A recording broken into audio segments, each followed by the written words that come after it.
ला ला ला का बात पर ढिमला डुमला दावत रहो। ए अपन पी ले अपन क्योंकि सर्दी गर्मी बका हम किसानी का क्या होता नहीं पहलवानी लड़वा का नो नो नो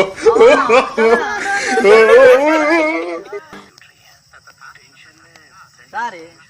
सब बकले रे बाड़ा तो भैया हमरे के तू नहीं का जाना का पूरा गांव के लोग जाना था हम बड़का बकचोद हई। नो नो नो का रे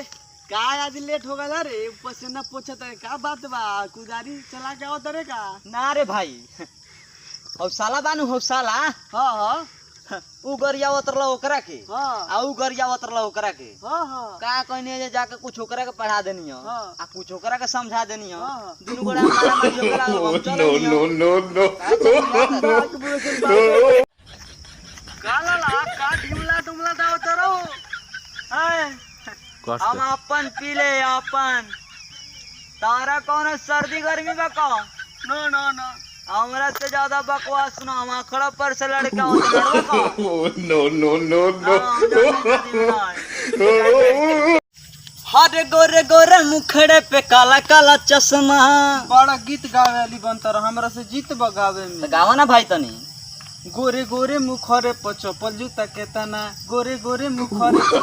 नो नो नो राधा लग